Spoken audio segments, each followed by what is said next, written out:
சொந்தங்களே, இப்போது நேரலையில் உங்களை சந்திப்பதில் மகிழ்ச்சி.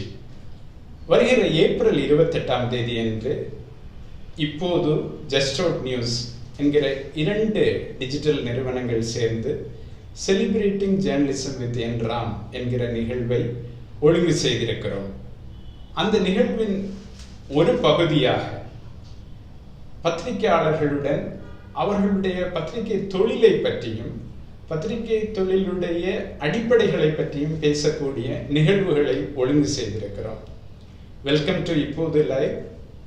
As part of the event celebrating journalism with N. Ram, which is going to happen on April 28th, we are having a series of conversations with the journalists called The Awesomeness of Being a Journalist.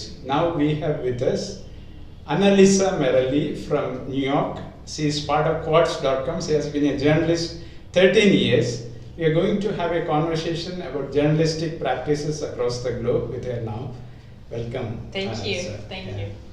So, being a journalist in India or the US at a time when there is a growing disconnect between the public and the media houses, media companies, I think that gap is being filled by reporters like you who are on the grassroots, going out to the ground every day, talking to people. Those are the people like you are kind of trying to recreate that connect between the public and the media. What is your take on this? So, well, I think, of course, that's very important. I think it has to be said that there's a couple of things that I think are happening in journalism globally, but surely in the US and in Europe, and that's so unfortunately part of the problem that we're facing is a business problem. Reporting and traveling and doing that is a very expensive endeavor, as surely you know, and so even I don't do this all the time. Like a lot of time I'm sitting in New York and it's very hard to get a sense of what the people think, what are the real problems, what are real life, and increasingly a lot of newsrooms do that, sometimes because they have to, because it's not feasible and it's not sustainable, with less money in digital advertising, much more competition, like all of that is really making it harder to get out and talk to the people. So I don't think it's an issue of intention. I think journalists, I don't want to generalize, but I think a lot of journalists love going out, they love talking to the people, they love understanding, but there is an issue of resources sometimes. Okay, my journalism teacher, his name is Gopalan Ravindran. In fact, I'm very grateful to him because in the first class itself, during my master's, he told me that journalism is not studied in the classroom. It is studied on the streets. So go out and talk to people, understand them, understand what they think about, the common good or common issues. So that is when I started looking at the way journalism is practiced or taught across the globe, and realized that in New York also, Columbia, they also have the same philosophy that journalism is better studied on the streets, not in the classrooms. Right. What is your understanding of such a process? So I, for one, have never studied journalism in the classroom. I did not. I studied semiotics, so a very sort of philosophical and theoretical field of study. And everything that I know about journalism, which maybe is not very much, I've learned talking to people, going out. It's a profession that, for me at least, came out of curiosity, right? You want to know the world, you want to know, what people are thinking, why things are happening, and it is a job that allows you to learn constantly. I don't know any other job that with the same frequency puts you in a circumstance where you can learn and again talk to people, hear, become sometimes. I'm always very amazed about the fact that like sometimes if I have a question about something, I pick up the phone and then an expert will talk to me, right? Like you get this chances of answering your questions constantly, and definitely there's no better understanding than talking to people. It's hard because as you say, sometimes, as you said earlier, sometimes people don't think the way that you think, don't come from the same background. And I think I find that in myself as well. Like sometimes I think we're prejudiced about, you know, things and people and what they think and the way that they will think. And I think there is a growing distrust that the public has, you know, towards media, but I do think that sometimes I wonder if media has trust of people as well. You know, I wonder if people has trust, if the media has trust that the people will understand it, that they will be informed. And so of course it's harder to do sort of like on the road reporting and talk to people. But I don't think there's a better way to do, you know, to do this job. Yeah, 20 years back there was a research paper in Columbia Journalism Review. It's basically studying the composition of newsrooms. They took the example of New York Times and said the content that is generated by every media house, they kind of extrapolated it and said that the composition of newsrooms, the people of color in a newsroom, the people of Hispanic origin in a newsroom, they contribute, or from which side or which state of the United States they come from, that is going to define the content of the whole, you know, ecosystem. So that is something that has led to a lot of conversations about diversity in newsrooms. And why do you think that definitely gender-wise American newsrooms are far better than, you know, 1978 when the first study was undertaken? And why do you see the role of diversity in newsrooms in content making? So it's crucial. All types of diversity. As you say, I think gender is getting there. The main problem when it comes to gender diversity, at least in the US, to my understanding, is more that more senior positions tend to still be in the hands of men rather than women. But for instance, the courts, that's the newsroom where I work, I believe the majority of journalists are actually women. So gender-wise, there has been, of course, it's never enough, but there has been some serious progress. But there's other types of diversity, right? Ethnic diversity is very important and very, very much overlooked in newsrooms. And social diversity, like class diversity, is also very, very important.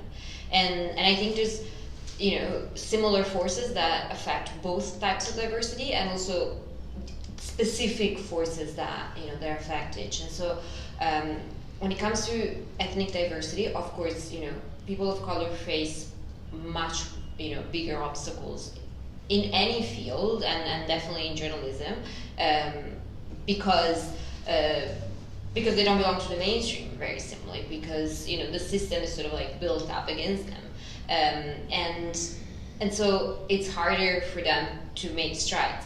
As I said, there is equality, or like there's growing equality of women and men in newsrooms, but then when you look at women of color, it's very hard for them to make a mark and progress.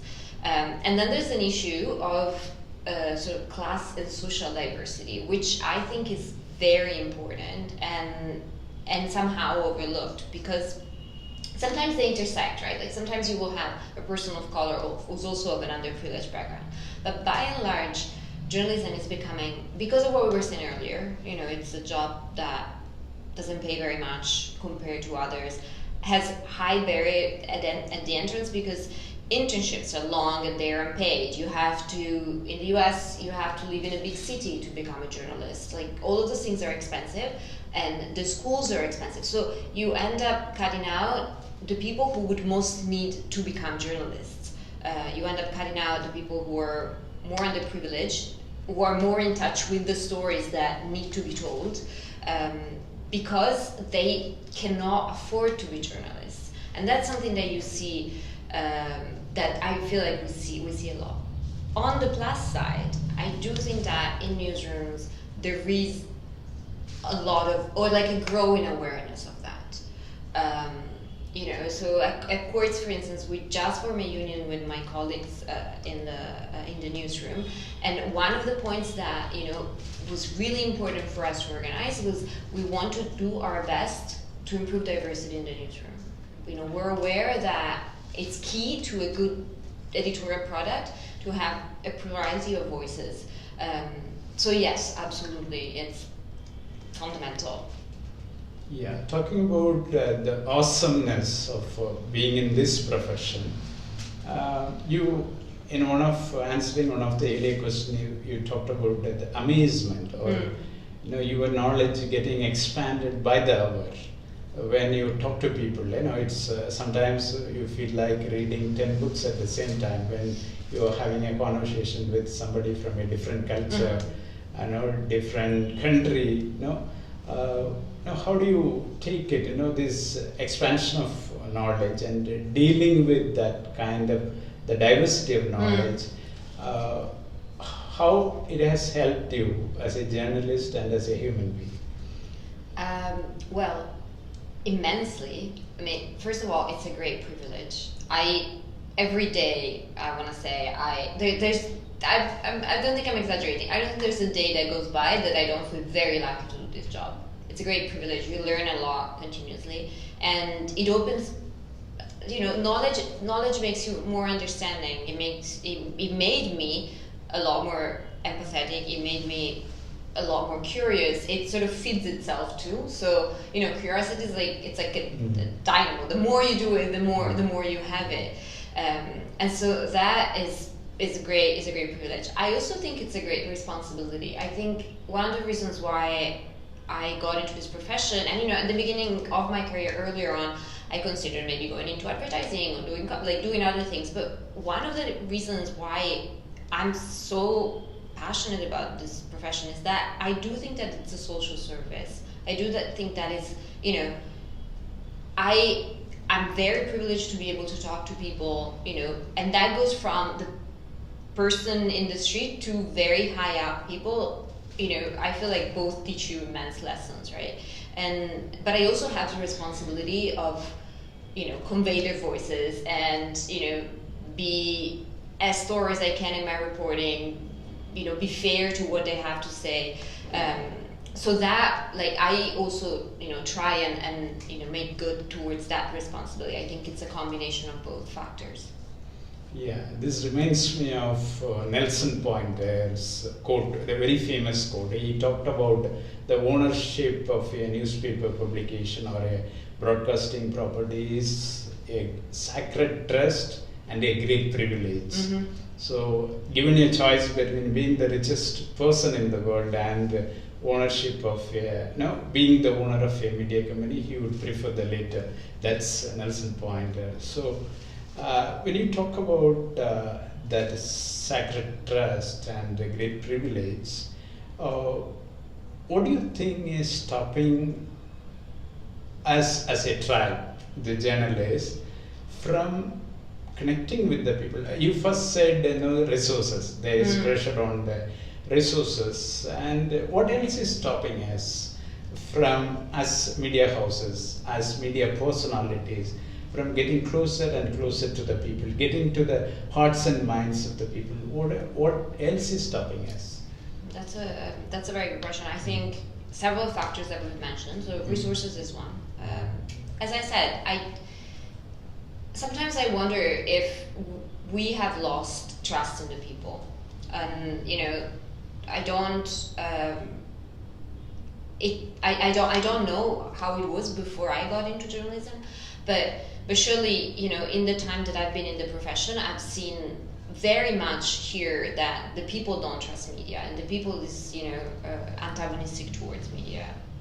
People of power, of course, that's their job, right, to be antagonistic towards media. But often I wonder if journalists trust people, if they have the respect of their audience, and I think that may be something that we have lost. I think that ability of just talking to the person next door, and that, it partially it's society, partially is the way that sort of like our opinion, our thinking fits itself.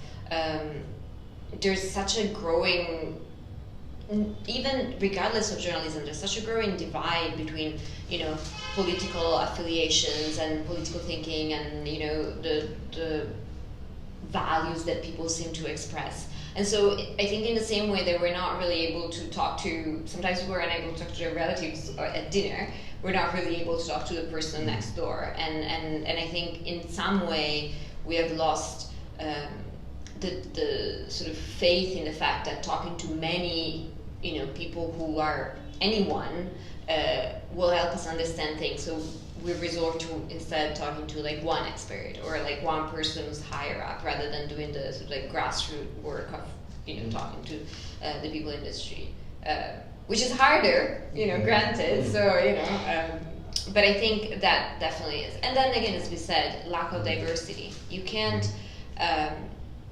you can't tell stories that you don't know exist, and the way that society is, you grow up in your own circle, certain types of challenges, certain types of problems, and if we don't allow people from very different walks of life to come into the journalistic profession, they don't have a way of telling these stories, and they are the people who have the most access.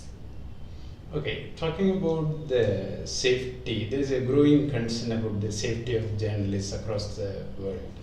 Whether it is because of certain authoritarian regimes, or there are different contexts in which the safety of journalists is discussed. You have been traveling across the globe, going to countries where the regimes are seemingly very powerful, overpowering, not really listening to or respecting the sentiments of the public. How do you deal with such situations? Because in the BBC guidelines, I was part of a workshop. They said no story is worth your life. So it's how do you, as a professional, how do you deal with hostile situations on the ground? How do you tackle that? It's just common sense, or just more than that? You learned it hard way, or in the last 13 years? How has it been? So I'm very lucky, I'll say that. I've never been in a particularly difficult situation. I think in my specific case, there's several factors. I haven't reported on like very say dangerous crisis, right? So the crises that I reported on typically have not really put me it would be the migration crisis. Like that's not physically threatening, it's more to the system. And also I have an advantage, which is that I'm a white woman traveling the world, and that comes with like more safety than if I were, for instance, a woman of color traveling the world. I think that's kind of undeniable. Of course, there's a lot of learned behaviors that you learn in the big cities anywhere in the world, and you kind of apply in different places. But I personally have never faced specific threats. That said, it is a very dangerous time, I think, for journalists in the world. I'm part of this network called Global Voices, and earlier this year one of our members got arrested. It does happen. There is, because there's growing authoritarianism in the world, there's growing threats towards free press. That's that's just sort of par for the course, that it is our job to sort of speak truth to power. I agree that no story is worth anyone's life. That's for sure. The overall sort of progression and imposition of freedom of press has sacrificed many people, and that unfortunately does happen, and it continues to happen. But I don't know. I feel like it really depends on where people are. Some people, for some people, it's not one single story that is worth their life, but the entire body of work that they do puts their life at risk, and it's still very important. And that whether that's to do with authoritarianism, there's in Italy there's journalists who are like under trial for organized violence. That also is a threat. So there are journalists who are very brave and take on things that put them under risk, and I think it's one thing to be foolish, which some people may be, but there's also journalists who like sacrifice their life even though they do all the right thing to be safe, but then they're just doing too big a service, and that happens. Okay. One question about being a professional. It's I don't exactly remember. It's again a famous American editor and author who has said that the mission of journalism is a noble mission, but unless it is supported by a great craft of either writing or storytelling, it is not going to create an impact on the public. Mm-hmm. So how do you, I have read just about 4 or 5 of your stories so far. So how do you choose those anecdotal information, or that particularly now when that attention span is apparently declining. There are people who are still saying that if the storytelling is great, even narrative journalism, longer pieces get a lot of traction. But how do you manage between the mission and the craft? That's the daily challenge, isn't it? I try. I think how do I manage? Well, you learn a bit based on instinct, to trust your instincts. First of all, I got into journalism because I like writing. I've always liked writing, and that's the only way that I feel like I can have an impact. And I very often trust what drew me to a story to be what will draw the reader to a story. It doesn't work 100% of the times, but it works enough times. And you get better, but you try harder, you get better. I constantly try to learn from my colleagues. It's true that people say that the attention span may be declining, but there's also so much excellent material out there to read. There's so many excellent stories. I myself I do this, and I myself can't keep up with all the great stories that my colleagues write all the time. So you try and educate yourself. I try and educate myself. I try and see what works, what as the reader captures my attention, and I try to replicate it. And also, much as I can, I try to have fun. This is a weird analogy, but I used to run. I used to do and I do it still. I used to do long distance running. And when I started, I was training for a marathon, and this woman told me, remember, when you train for such a long race, there's different types of runs you have to do. You have to do like one very long one every week, and you have to do one for speed, and then you have to do at least one for fun. Just because you have to remind yourself why you're doing it. And so I always try to have fun while I do this job, because that's then what's the point otherwise? It's to remind myself why I'm in it. Of course it's important, there's very serious thing in it, but it's also just really fun. You go out, I go out in Chennai, that's great fun, and so I try to sort of add that to my stories too when I can. Okay, you love reading. You get to spend time reading stuff, or books. Not as much as I wish, but yes, I read books. I read books over even over articles. Actually, I really like reading books. Okay, that also helps. Absolutely.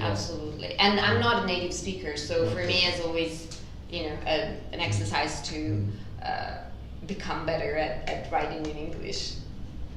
Okay, thank you so much for having come all the way and spending so much time with us, talking about the craft particularly. This is going to, whoever is going to see this is going to help understand the awesomeness of being a journalist. Thank you so much. Thank you very much. Thank you.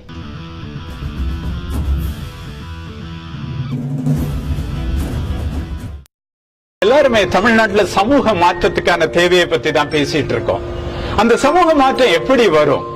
ஊடகங்கள் மூலமா தான் வரும். அந்த ஊடகங்கள் எப்படி இருந்தா வரும்? சுதந்திரமா இருந்தா தான் வரும். அப்படிப்பட்ட ஒரு சுதந்திர ஊடகமா தான் Ippodhu.com ஆரம்பிக்கப்பட்டது. உங்க ஆதரவோட அது சுதந்திரமா என்னைக்கும் மக்கள் பக்கம் நின்னு என்றென்னைக்கும் உண்மையை சொல்லக்கூடிய ஒரு ஊடகமா பயணப்பட்டு இருக்கு.